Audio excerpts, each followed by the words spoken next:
Definitivamente, a turbulenta situação política do Brasil é o tema do momento. O impeachment da Dilma está aí para ser votado no domingo e esse também é o tema do Dia News, entrevista dessa semana. Para isso eu converso com o cientista político Vitor Sandes. Vitor, na sua experiência, essa situação política do Brasil hoje se compara a qual outra que o país já enfrentou? A gente teve momentos de crise política no Brasil. Comparar com 64 é um pouco longe demais, porque o contexto internacional era outro, o contexto da América Latina também era diferente, mas é um contexto similar a 92, que tinha uma crise de governabilidade muito grande, provocada em grande parte pelo fato do ex-presidente Collor não ter habilidade no sentido de montar coalizão e, com isso, garantir governabilidade, apoio legislativo, né, e isso gerar governabilidade, aprovação da agenda do governo. A situação econômica também não era tão favorável assim e, diante dessa falta de apoio da situação econômica também não tão favorável e com algumas denúncias de corrupção, o governo Collor, o Collor sofreu impeachment, na verdade antes ele renunciou, mas a situação é bem similar. A grande diferença, já me adiantando, a grande diferença é que o Collor era vinculado a um partido pequeno, PRN, não tinha lastro social, como a gente costuma chamar, e o PT é um partido de raízes sociais muito fortes, né? Por isso que tem um movimento também contrário, também bastante relevante do ponto de vista político e social. Como é que tu avalia esse impeachment da presidente Dilma? Olha, ele é um processo legal. A gente não pode dizer que é um golpe, né? Agora, ele é um processo que precisaria de mais tempo para maturar, né? As instituições elas precisam maturar mais os seus processos.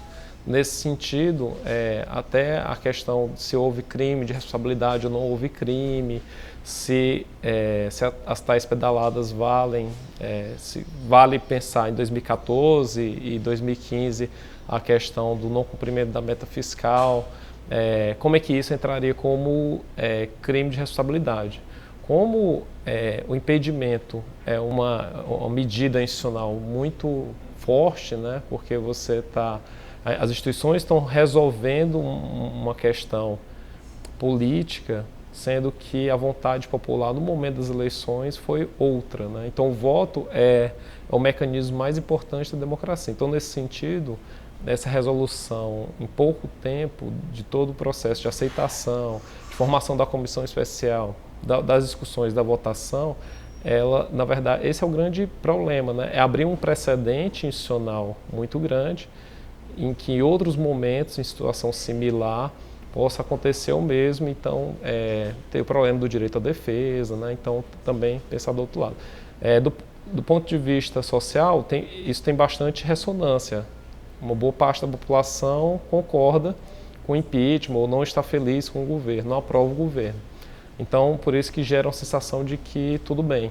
Mas pode ser que, por conta desse precedente, da forma como as instituições agem, ou o legislativo age internamente a partir dos seus interesses, pode ser que isso leve a outras situações similares, né? Então, é um precedente institucional muito importante que o país pode estar abrindo, né? Principalmente porque, ainda que tenha apoio popular de uma parte, né? Não é major, mas de uma boa parte da população, pode estar abrindo um precedente muito grande para outras situações, as instituições e os interesses internos dos atores políticos resolverem questões de impasse, de governabilidade. Qual é a grande lição que esse impeachment dá para a gente? Eu acho que enfraquece um pouco o voto como um mecanismo único de escolha e fortalece muitas instituições. E isso não é novo, né? O Legislativo tem se fortalecido mesmo frente ao Executivo.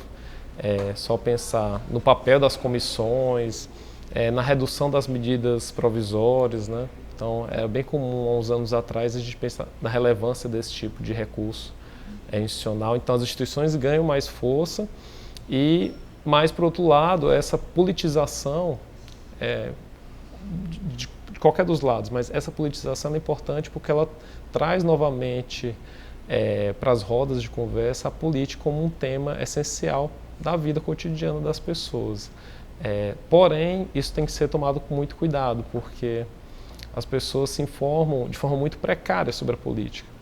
Então, um desafio que talvez fique daqui para frente é que as pessoas tentem buscar um debate um pouco mais qualificado. Eu estava vendo nas redes sociais uma discussão que eu achei interessante. Uns falam que não é golpe, é farsa. As questões são válidas. De um lado é golpe, do outro lado é tirar a corrupção, né? Então, o discurso é mais fácil você reduzir as questões que são as questões complexas em rótulos, né? Isso é normal na política, isso acontece aqui nos Estados Unidos, acontece na Europa, não é uma particularidade brasileira. Em política a gente tende a rotular na vida, né? A gente tende a rotular. Então, agora o cuidado é esse, né? O cuidado é que essa ideia da discussão, né, da politização do debate, ela não se torne um debate entre petralhas e coxinhas, né? Uma coisa que reduz tanto a realidade que não acrescenta em nada. Então, esse é um momento muito delicado, de fato, e é um momento que tem que ter uma atenção de todos, inclusive das próprias instituições que fazem esse tipo de controle, como no caso do STF. Então, o STF tem seu papel e tem agido dessa forma, no sentido de acompanhar o processo e ver toda a legalidade dele. Porém, a grande diferença desse momento é que atingiu um partido que tem lastro social. E, logicamente, isso gera uma insatisfação de uma boa parte da população que se identifica a esse partido, aos movimentos que esse partido tem maior proximidade. Então, essa sensação e essa polarização que surge nesse momento é que faz com que se gerem rótulos, né? Isso facilita para as pessoas, né, os rótulos, mas por outro lado simplifica muito a questão e parece que se você defende algumas questões, parece que você está de um lado, se você também apresenta outras questões, você está de outro lado. Para fazer a entrevista, eu conto com a ajuda dos meus companheiros aqui de redação, então eu pedi para alguns fazerem umas perguntas também para você. Mayara Martins, ela é editora de política do jornal Dia. O que você acredita que desencadeou essa crise política e que caminhos há de perspectivas para o Brasil pós-impeachment? A Dilma, como liderança, ela tem pouca ascendência sobre o Congresso, então o governo dela funcionou até um certo momento que determinadas questões não vieram à tona. E esse processo aconteceu basicamente em 2013, nas jornadas de junho, quando questões de transporte urbano, transporte público, mobilidade urbana vieram à tona. E acompanhado disso, questões sobre a eficiência do Estado, questões ligadas à Copa do Mundo, questões ligadas à Copa das Confederações. Então, isso acabou respingando no governo federal. E o governo federal, como é o grande promotor de políticas, inclusive por deter também controle da maior parte do orçamento, né, de execução desse orçamento, basicamente a popularidade do governo Dilma caiu de maio de 2013 de 60% para, em junho, 30%. Então ela perdeu 30% da aprovação do seu governo de um mês para o outro, porque essas questões se tornaram mais visíveis, né? A insatisfação. Ela foi organizada e colocada em público. E ela teve muita dificuldade de recuperar, e isso só foi recuperar na faixa de 42% no auge das eleições. Ou seja, ela desde metade de 2013 até o final de 2014, ela trabalhou com uma popularidade muito baixa e uma dificuldade muito grande de garantir governabilidade junto ao Congresso. Continuando com as perguntas, é a pergunta da Nayara Felizardo, ela é coordenadora do Portal O Dia. Muitos partidos deixaram o apoio a Dilma há poucos dias. Que tipo de motivação realmente existe para isso ter acontecido? Que negociações estão por trás? As negociações que estão por trás, infelizmente, nós nunca saberemos de verdade quais foram. Mas certamente o fato de muitos partidos terem saído tem muito sentido com esses políticos e essas lideranças terem um certo receio de se vincular ao governo do PT, ao governo Dilma, nesse momento em que a aprovação dela é baixíssima, existe um risco fortíssimo de ela ser impedida de governar. Então, certamente, o político ele pensa primeiramente na sua carreira. Todo político é um carreirista, ainda mais no nível de deputado, né?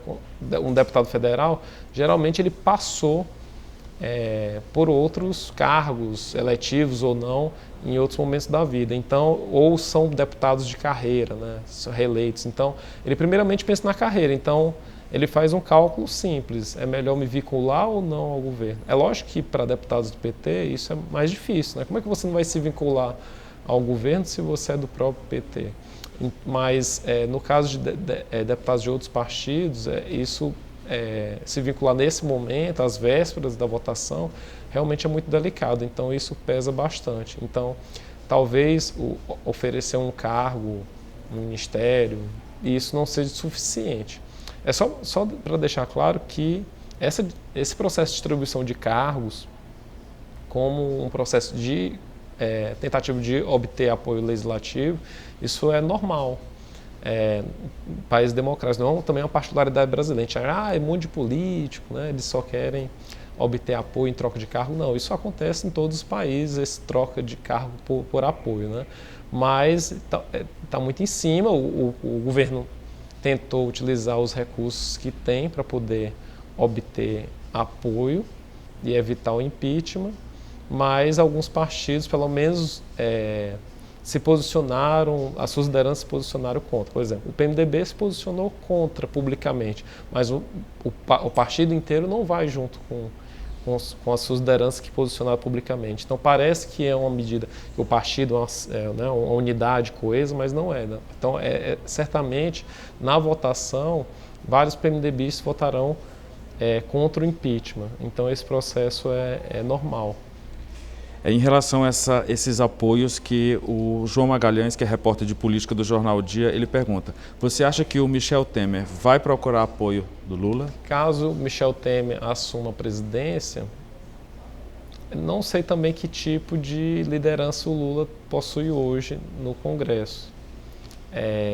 Talvez se houver um grande acirramento social e político, sim, porque o conflito social, né, o acirramento político, ele pode levar a rupturas. Então, enfim, a gente está pensando na possível conjuntura. Mas não acredito que o Lula tenha essa liderança que ele tinha, né, como um grande político, um grande presidente, né, que implementou uma série de programas sociais que foram relevantes para a redução da desigualdade social. Eu não sei se ele tem essa ascendência sobre o Congresso como tinha antes, né? Então, não sei se existir esse apoio, isso vai ser uma tentativa de aproximação até porque o Michel Temer tem se afastado, né? Ele está completamente distanciado distante do governo e das principais lideranças do PT. Então, é até um ato arriscado do próximo presidente, né, se caso acontecer de fato o impeachment, ele tomar tais atitudes. Até porque também o Michel Temer corre risco de ser impedido também, por ter assinado as tais pedaladas também. Então, tudo depende do que virá. Então, é um processo muito incerto, muito nebuloso ainda. Para finalizar nossa conversa aqui, no bolão do impeachment, qual é a sua aposta? Eu acredito que a possibilidade, vamos trabalhar em termos de possibilidade, a possibilidade que isso passe na Câmara dos Deputados é bastante alta, né? São 2/3 dos votos, é bastante significativo. Talvez não passe com uma margem de votos muito grande, mas tudo está conspirando a favor, né? O tipo de votação que foi selecionado, né? Variando entre Norte e Sul, iniciando, depois Centro-Oeste, depois Sudeste, por último Nordeste, né, que é a região que o governo tem mais apoio, então isso pode gerar uma onda favorável ao impeachment, mais ainda, né, o fato de todo mundo basicamente vai estar acompanhando o processo, então a escolha do dia também foi, do dia e do horário, né, à tarde, domingo à tarde, todo mundo já acordou, todo mundo já almoçou, todo mundo está acompanhando, então a possibilidade de passar na Câmara dos Deputados é muito grande. Porém, para que o processo de impeachment seja de fato aconteça, ele precisa passar no Senado e o Senado ele tem uma forma de representação diferente, né? A representação dos estados. Então, ele equaliza um pouco o pouco peso que o Nordeste tem na Câmara dos Deputados, por exemplo. Então, São Paulo tem um peso muito maior na Câmara dos Deputados do que no Senado. Então, cada estado tem direito a 3 senadores, então o peso do Nordeste é muito grande e para que o impeachment de fato aconteça, ele precisa dos mesmos 2/3 no Senado no final do processo. Então, preciso acompanhar também a conjuntura, ela é muito muito fluida, então depende muito dos acontecimentos, depende muito dos entendimentos do STF. Então, a partir do momento que esse processo passar ou não passar no STF, passar agora na Câmara, certamente vão ter muitos pedidos vão surgir ao STF para poder avaliar a constitucionalidade do mérito da questão, né, do crime de responsabilidade. Então, depende muito de todo esse processo e do funcionamento das instituições e do entendimento das instituições sobre o mérito da questão. Então, é ainda muito nebuloso para fazer qualquer afirmação, mas é lógico que na Câmara dos Deputados existe sim uma grande possibilidade de que o impeachment de fato seja aprovado.